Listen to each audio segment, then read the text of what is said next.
स्वाध्याय इयत्ता 9वी विषय राज्यशास्त्र पाठ 6 आंतरराष्ट्रीय समस्या। प्रश्न पहिला, दिलेल्या पर्यायांपैकी योग्य पर्याय निवडून विधाने पूर्ण लिहा। 1. पुढीलपैकी कोणती समस्या आंतरराष्ट्रीय स्वरूपाची आहे? अ. महाराष्ट्र कर्नाटक सीमावाद. ब. कावेरी पाणी वाटप. क. निर्वासितांचे प्रश्न. ड. आंध्र प्रदेशातील नक्षलवाद. दिलेल्या समस्यांपैकी निर्वासितांचे प्रश्न ही समस्या आंतरराष्ट्रीय स्वरूपाची आहे.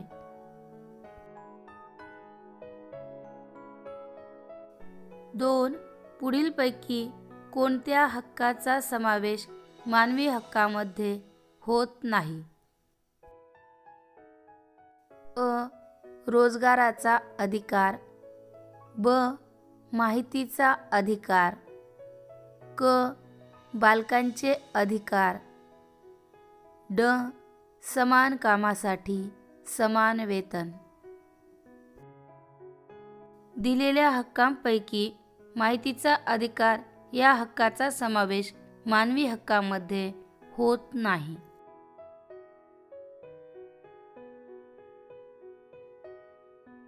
3.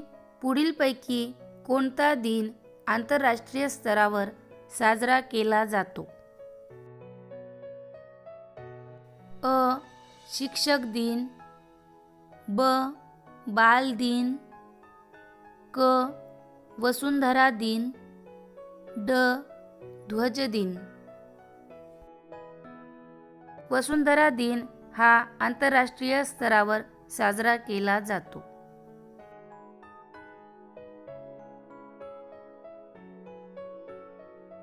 प्रश्न दुसरा, पुढील विधाने चूक का बरोबर हे सकारण स्पष्ट करा.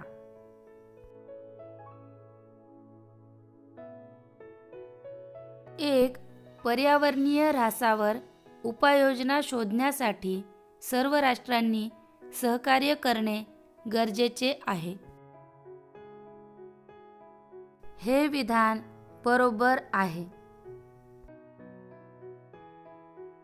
औद्योगिकीकरणामुळे सर्व देशांचे वातावरण प्रदूषित झाले आहे.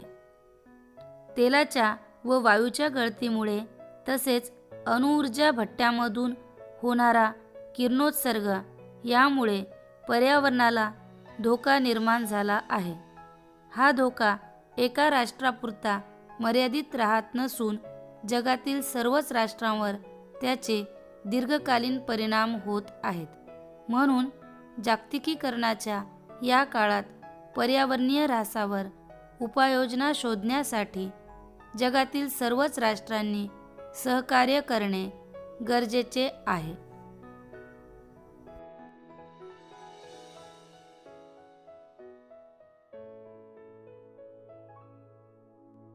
2. निर्वासितांना आश्रय देण्यास राष्ट्रे तयार होतात. हे विधान चूक आहे. निर्वासितांना आश्रय दिल्यास लोकसंख्या वाढीमुळे जीवनावश्यक वस्तूंची टंचाई निर्माण होऊन महागाई वाढते. स्थानिकांच्या नोकऱ्यांवर गदा आल्यामुळे जनतेत असंतोष वाढतो. गुन्हेगारीचे प्रमाण वाढून राज्यात शांतता व सुव्यवस्थेचा प्रश्न निर्माण होतो. या सर्व समस्या निर्माण होत असल्यामुळे निर्वासितांना आश्रय देण्यास राष्ट्रे तयार होत नाहीत.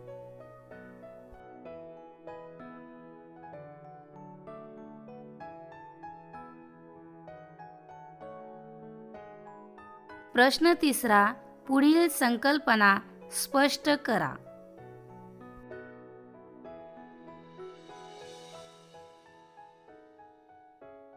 1. मानवी हक्क. मानवी हक्कांचा उगम नैसर्गिक हक्कांच्या संकल्पनेतून झाला आहे. माणूस म्हणून आणि समाजाचा एक घटक म्हणून जगण्यासाठी आवश्यक असलेल्या अधिकारांना मानवी हक्क असे म्हणतात.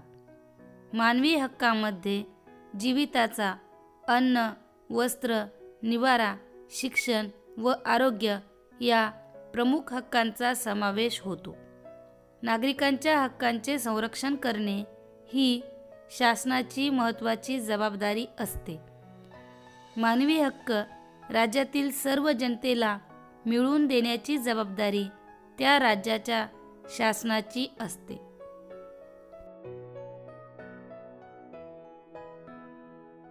2. पर्यावरणीय ऱ्हास. औद्योगिकीकरणामुळे वातावरणात अशुद्ध वायू मिसळून प्रदूषण वाढले आहे. रासायनिक खते व कीटकनाशकांचा मोठ्या प्रमाणात वापर यामुळे दूषित अन्नपदार्थ खाण्यात येत आहेत. अणुऊर्जा भट्ट्यामधून वातावरणात किरणोत्सर्जन होत आहे. वायू, ध्वनी आणि जलप्रदूषण वाढले आहे. वृक्षतोड होत आहे. या सर्वालाच पर्यावरणीय ऱ्हास असे म्हणतात. या पर्यावरणीय ऱ्हासाचे मानवी जीवनावर विघातक परिणाम होत आहेत.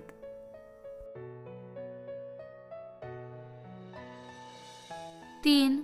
दहशतवाद.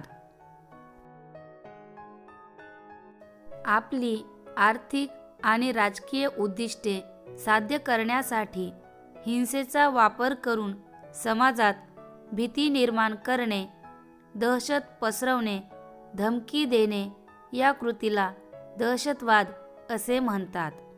दहशतवाद देशात असलेली सामाजिक आणि राजकीय व्यवस्था नाकारतो. दहशतवादाला भौगोलिक सीमांची मर्यादा नसते. दहशतवाद ही देशातील संघटित आणि नियोजनबद्ध पद्धतीने केलेली हिंसा असते.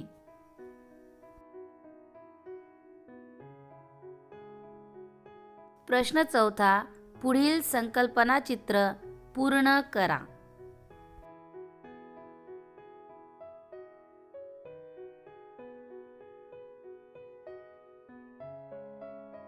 पर्यावरणीय ऱ्हास. पर्यावरणीय ऱ्हासाची कारणे. 1. तेल व वायू गळती. 2. रासायनिक खते व कीटकनाशकांचा वापर.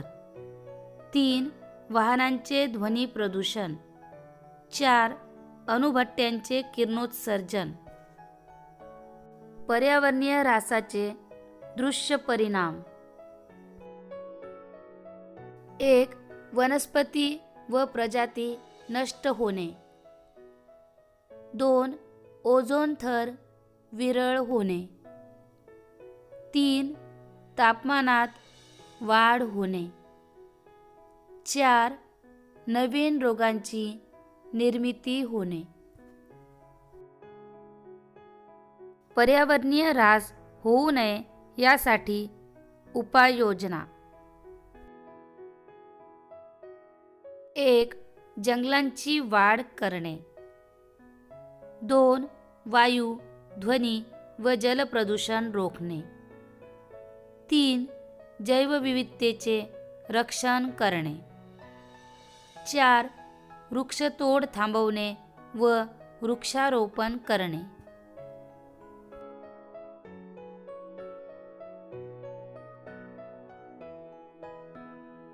प्रश्न 5. तुमचे मत नोंदवा.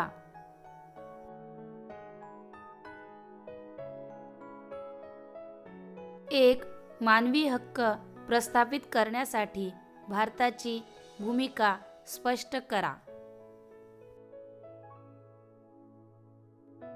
भारतीय संविधानात मानवी हक्कांना मूलभूत हक्कांचे स्थान देण्यात आले आहे. त्यामुळे या हक्कांवर कोणी अतिक्रमण केल्यास त्या व्यक्तीला न्यायालयात दाद मागता येते. म्हणजेच मानवी हक्कांना न्यायालयाचे संरक्षण देण्यात आले आहे. महिला, बालके, दुर्बल घटक व अल्पसंख्य यांच्या संरक्षणाची जबाबदारी शासनावर असते. मानवी हक्कांच्या रक्षणासाठी भारताने 1993 मध्ये मानवी हक्क कायदा संमत करून राष्ट्रीय व राज्य मानवी हक्क आयोग स्थापन केलेले आहेत.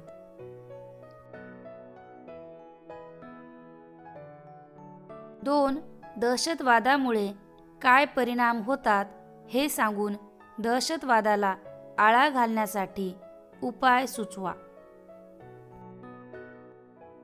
दहशतवादाचे परिणाम. 1.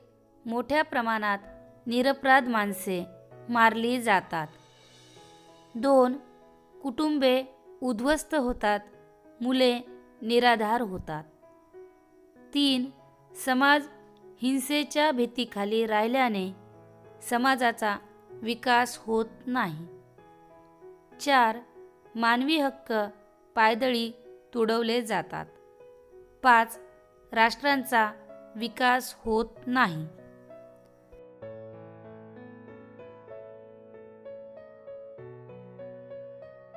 दहशतवादाला आळा घालण्यासाठीचे उपाय. 1. दहशतवादी कृत्यांना वेळीच चाप लावला पाहिजे. 2. स्वतःची जात, धर्म आणि वंश इतर धर्मांपेक्षा कसा श्रेष्ठ आहे हे सांगणारा प्रसार रोखला पाहिजे. 3. कोणत्याही अतिरेकी विचारांचे फाजील लाड न करता त्याच वेळी त्यावर नियंत्रण आणावे. 4. सर्व जनतेला समानतेने वागवून सर्वांचा सर्वांगीण विकास साधण्याचा शासनाने प्रयत्न करावा.